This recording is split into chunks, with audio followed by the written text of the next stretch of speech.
उत्तर प्रदेश के गोंडा जिले में आज एक दर्दनाक सड़क हादसे में 11 श्रद्धालुओं की मौत हो गई और एक व्यक्ति लापता है। हादसा इटियातोक थाना क्षेत्र के बेलवा बहुता नहर पुल पर उस समय हुआ जब श्रद्धालुओं से भरी बोलेरो अनियंत्रित होकर नहर में गिर गई।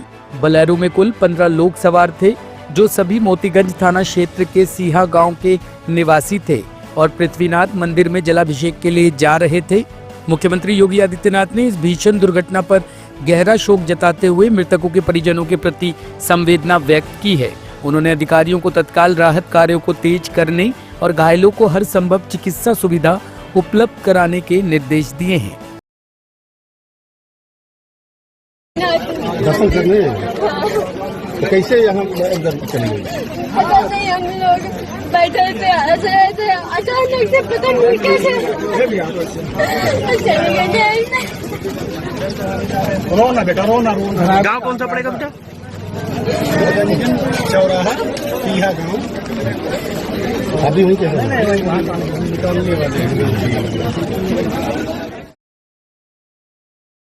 में एक नहर जा रही है जिसपे एक पुलिया है। पुलिस को सूचना प्राप्त हुई थी कि एक बोलेरो गाड़ी अनियंत्रित होकर नहर में पलट गई है जिसमें कई लोग सवार थे। इस सूचना पर तत्काल जो स्थानीय ग्रामीण हैं एवं पुलिस द्वारा रेस्क्यू अभियान चलाया गया, जिसमें से 4 लोगों को ड्राइवर समेत, इसमें 2 बालक और एक और बालिका है, 4 लोगों को जीवित सुरक्षित बचा लिया गया तथा 11 शव पुलिस द्वारा जो है निकाले गए हैं जिनकी मृत्यु हो चुकी है। और इन चारों जो इसमें से सुरक्षित निकाले गए हैं उनको प्राथमिक उपचार हेतु CSC इटियाथोक भिजवाया गया है और जो 11 लोगों की मृत्यु हो चुकी है उनके शव के पंचायतनामा की कार्रवाई कर पोस्टमार्टम हेतु जिला अस्पताल भिजवाया गया है। घटना का तत्काल संज्ञान लेते हुए मुख्यमंत्री कार्यालय से तत्काल सभी उच्चाधिकारियों को, प्रशासनिक अधिकारियों को मौके पर पहुंचकर राहत एवं बचाव कार्य हेतु निर्देशित किया गया है। जो मेडिकल सुविधाएं हैं CMO के माध्यम से तत्काल उनको मुहैया कराने के लिए सबको निर्देशित कर मौके पर भेजा गया है और उनको उचित सहायता राशि प्रदान करने की भी घोषणा की गई है। ओडिशा के पुरी जिले से आई एक दिल दहला देने वाली घटना ने पूरे देश को झकझोर कर रख दिया है। करीब पखवाड़े पर पहले 3 अज्ञात बदमाशों द्वारा कथित रूप से अपहरण कर आग के हवाले की गई 15 वर्षीय नाबालिग लड़की की मौत दिल्ली के एम्स अस्पताल में इलाज के दौरान हो गई। मुख्यमंत्री मोहन चरण मांझी ने लड़की की मौत की पुष्टि की और इस क्रूर घटना पर गहरा शोक व्यक्त किया।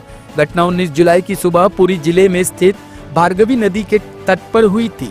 रिपोर्ट्स के अनुसार 3 अज्ञात लोग लड़की को जबरन उठाकर ले गए और फिर उस पर ज्वलनशील पदार्थ डालकर आग लगा दी थी। सब हैं, आम नागरिक हो चाहे हिंदू हो मुस्लिम हो, मेरी लड़की के लिए सब दुआ प्रार्थना किए। मैं किसी से नाराज नहीं हूँ। मैं इतना ही कहूँगा, मेरे नसीब में मेरी बेटी नहीं है, मैं ना आपका ना इनका किसी का दोष देना चाहता नहीं। कृपया करके राजनीति पॉलिटिकल या कोई सा इशू दिमाग में मेरी फैमिली के ऊपर आप न दो, इतना ही मैं बोलना चाहता हूँ आप लोग। तो आपको किसी पे शक हो? क्योंकि अभी तक कोई गिरफ्तार नहीं, मैं ऐसा कुछ नहीं, कोई शक नहीं। उस दिन 19 तारीख को कहाँ से आ रही थी और क्या कहेंगे, आखिरी बार कब आपकी बातचीत हुई? सब तो घर में थी, सब ठीक ठाक था। कैसा हुआ? परिवार के सदस्यों के प्रति गंभीर श्रद्धांजलि देना चाहता हूं। राज्य सरकार की तरफ से जो भी पदक्षेप लेने की आवश्यकता थी राज्य सरकार ने लिया। उसको दिल्ली एम्स को भी ट्रीटमेंट के लिए भेजा, पर उसकी जिंदगी बचाने में डॉक्टर लोग सक्षम हो नहीं पाए। दूसरा, मैं इतना ही कहना चाहता हूं कि जो विरोधी दल के लोग राजनीति करते हैं ऐसे मुद्दों को लेके, उनको उससे वंचित रहना चाहिए। जब वो लोग सत्ता में थे तब ये इस तरह की घटना होती थी। आज ये जो अनफॉर्चुनेट इंसिडेंट हुआ है उसको भी लेके सरकार की तरफ से जो पदक्षेप लेने की आवश्यकता थी सरकार ने लिया है। ये अलग बात है कि उसकी जीवन को बचा नहीं सके। सर, उनके पिताजी का कहना है कि सरकार ने हमारा सहयोग किया लेकिन इससे किसी भी प्रकार की राजनीति नहीं है। देखिए, ऐसे घटनाओं में अक्सर देखा गया है कि परिवार साथ नहीं खड़ा होता है कहीं पे। पर जब परिवार साथ खड़ा है और परिवार कह रहा है कि सरकार ने जो पदक्षेप लिया उसमें वो संतुष्ट हैं, ये थर्ड पार्टी जो आके बीच में उसको लेकर राजनीति करना चाहती है, ये दुर्भाग्यजनक है। देहांत हो गया एम्स में, कैसे आप देखते हैं, क्योंकि सीएम ने खुद इसकी जानकारी दी और खेद भी व्यक्त किया। जी, एक और बेटी को हमने एक हादसे में फिर से खो दिया और न्याय के इंतज़ार में परिवार और जो बच्ची थी, justice delayed is justice denied, ये जो है सिर्फ एक न्याय की पुकार नहीं होनी चाहिए, अब एक जन आंदोलन में बदलाव आना चाहिए, क्योंकि हम ये इस तरह के हादसे बार बार देख रहे हैं। उड़ीसा में अगर आप देखिए पिछले 2 महीने में 2 हादसे हो चुके हैं। सरकार की चुप्पी, अभी तक परिवार को किसी तरीके का कॉम्पनसेशन नहीं मिला है। मैं अनुरोध करती हूँ कि हमारे राष्ट्रपति जो हैं, जो कि खुद उड़ीसा से हैं, वो इस मामले में सख्त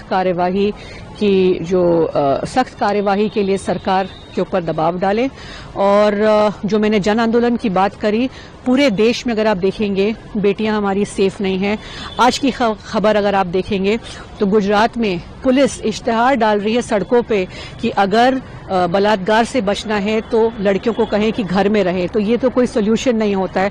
उन लड़कियों का क्या जिनके खुद के पिता, भाई, चाचा, ताऊ जो भी हैं वो उनका बलात्कार घर में करते हैं। तो क्या ये एक सोल्यूशन आप बता रहे हैं कि लड़कियां घर से ना निकले, लड़कियां ये ना पहने, लड़कियां काम पे ना जाएं?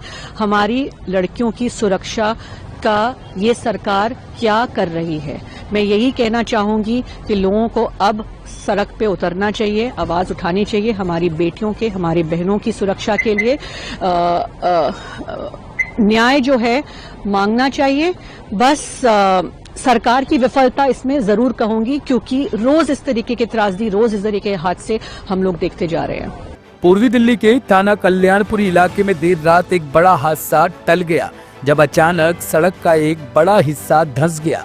इस धंसती हुई सड़क पर चल रहे बाइक सवार लोग समय रहते बच गए, वरना ये घटना एक गंभीर दुर्घटना का रूप ले सकती थी।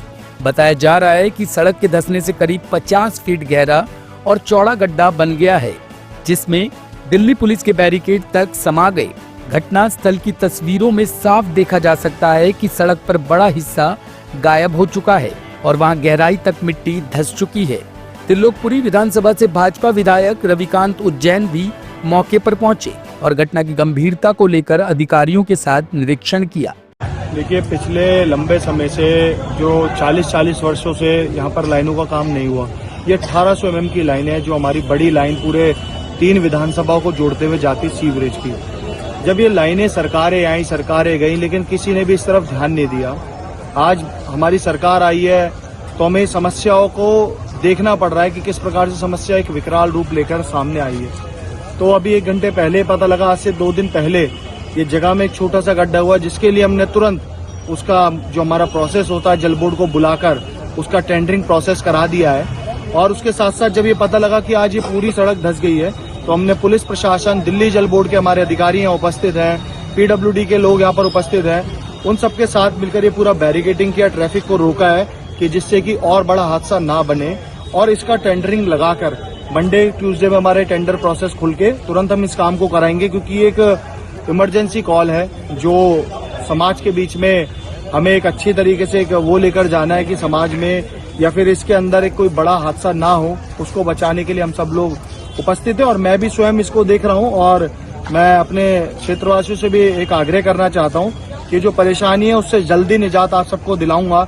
और सरकार हर चीज, हर परिस्थिति में पूरी संकल्पबद्धता के साथ आप लोगों के साथ खड़ी है। तो कहते कितना गड्ढा हो गया, देखा गया पुलिस की बैरिकेड गिर रखी है, क्या है पूरा मामला, कितना गड्ढा, कितना फीट हो गया? ये गड्ढा जो पहले हुआ था लगभग छोटा था, और जब हमने जैसे ही देखा तो तुरंत हमने इसके ऊपर एक्शन लेकर अपना जल बोर्ड के अधिकारी, चीफ और उनके ऊपर हमने इसको तुरंत भेजा। वहाँ के अधिकारी भी आए, सारे हमारे एससी वगैरह सबको बुलाकर, प्रोजेक्ट्स के लोगों को बुलाया, PWD को बुलाया, और उनको बताने के बाद उन्होंने तुरंत उस पर एक्शन लेकर तुरंत उस पर जो प्रोसेस है आगे के लिए उन्होंने चालू कर दिया। और अब वो आज जो बड़ा गड्ढा हुआ है उसको हमने बैरिकेडिंग से रोका है, किसी की ट्रैफिक है और लोगों का आवागमन जावन ना हो, या कोई किसी के अंदर ना जाए। तो उस गड्ढे को देखते हुए ये है कि हम मंडे ट्यूसडे से हम इस काम को प्रारंभ कर देंगे। ब्यूरो रिपोर्ट टीम तफ्तीश न्यूज।